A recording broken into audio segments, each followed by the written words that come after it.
what's up, Patriot? So today we have with us Mr. Manny, and I'm just going to ask him a few questions about his military career. So what made you decide that you wanted to join the military?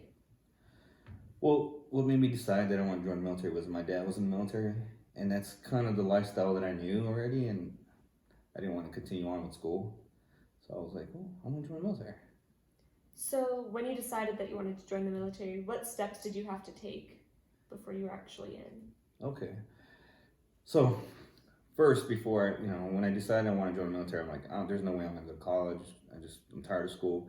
I sat down with like 4 different recruiters. I talked to all of them. They all gave me their spiel of, oh, if you sign up with us, you'll get this and this. And I think I felt the most comfortable with the Army recruiter because my dad was in the Army and my dad had been a recruiter at one point. So when I finally decided to tell him, like, hey, I talked to a bunch of recruiters, this is what I want to do, I felt like my dad could be honest with me and let me know if he was telling me the truth or not. And so then when I finally decided the Army recruiter was the way I wanted to go, I signed up to take the test. At that time, my parents had to sign paperwork for me, so I took the test, and I didn't really care what I scored. I knew what I wanted to do. So what job did you choose to do? I decided I wanted to be military police. I liked law enforcement, and I would see military police all the time. Every time we drive into the Army base, and I just decided that's what I want to do. And I told the counselor that at the MAPS station where they show you your score, they tell you what job you qualify for, but I just told them I just want to be military police. And that was it. It was pretty easy because you go through the whole physical process. They do like a physical on you. They check, you have to like walk like a duck sometimes so they can check, see like your feet or, just different things. So they give you a physical, and then after that, then you're signed up pretty much. And they tell you when you're leaving. If you're not leaving then, like me, I signed up early on while I was still in high school and wasn't leaving until the September after the summer I graduated. So I went through all that, and then I was just waiting to ship out in September. So as military police, what did a day look like? In a normal day for military police, so when I was stationed in the States, the normal job would be something like any police officer would do. I would go in on my shift. We'd have like a briefing from our sergeant on duty or lieutenant on duty. They'll brief us for the day. Hey, this is what's going on. This is what zones you guys are patrolling. They'd give us our patrol cars, and then we'd go out and just patrol our areas. We'd do traffic stops. Sometimes we'd wait on the weekends. We'd wait at the gates, and we'd wait for people to come in from a weekend of drinking or something like that. So we'd find people that would be drinking, and most of the times I wouldn't really try to bring the hammer down on them. I'd be like, hey, is there somebody that can come pick you up? Like, do you have a sergeant, an NCO, somebody that can come pick you up because you can't drive anymore?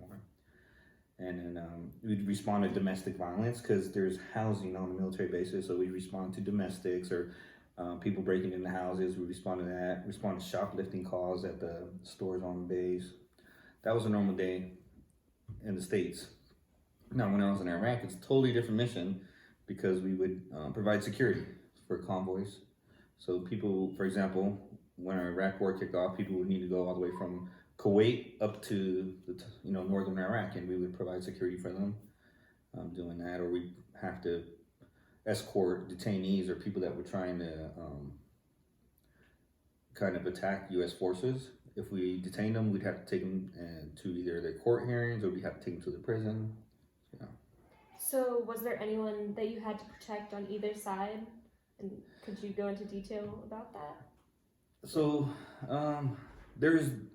in Iraq, there was the top person in Iraq that we had to guard. He was finally detained, and we had to start escorting him to his court hearings. And I remember the first time that he came in, they flew him into us where we were at. We were going to escort him a small little route to the courthouse, and they told us we could take pictures. So as soon as he came out of this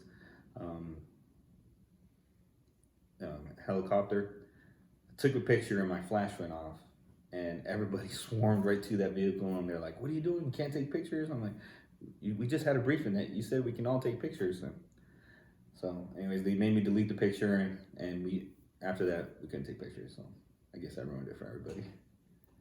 So, do you have any like exciting stories that you like to tell people? Did you make any close friends in the Middle East? Anything like that?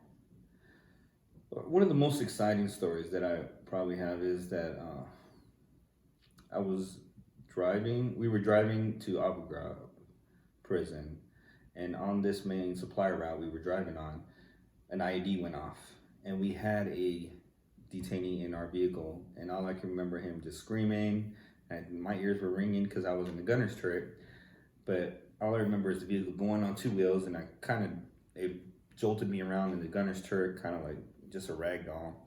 But we drove past that, and then when I look back, I just see this giant hole, like a crater, where this IED went off. But we were probably traveling like 75 miles per hour. That it just happened like a split second, and we were past it, and we regrouped when we finally got to the prison. But that was a pretty exciting story. And then another one was we had to go to some prisons to check on different members of the Department of State that were at these prisons. There was female prisons, there was a juvenile prison, there was a male's prison. And we went out the day before we were supposed to assume this duty. We went with another unit that had this mission, and they said, hey, we're gonna show you how to get there, and tomorrow you guys gotta figure it out yourself, you know? So we went out one day, we drove through the middle of Baghdad, drove to all these prisons, and the next day we're like, all right, we gotta run this mission by ourselves now. So we were driving, and I'm the only one that remembers how to get to all those prisons. So we're driving through the middle of Baghdad, and it's like almost like LA, like the traffic is like crazy through Baghdad. And then all of a sudden, I look over my shoulder, and there's two guys dressed all in black, two insurgents that throw grenades at our convoy, and I just hear the grenades go off. And I immediately respond to the radio to let them know, hey, this is what's going on. I see this. Nobody else can see it because the vehicle in front of us is already flying ahead, you know, and I'm in the middle, and in the vehicle in the back, it was enclosed, so the guy really couldn't see. He had limited visibility. But so we got attacked there, and I couldn't shoot at this insurgents because behind him were a bunch of civilians. So we had different rules of engagement, and if I was gonna injure any civilians, I could have gotten in trouble. So that was pretty exciting.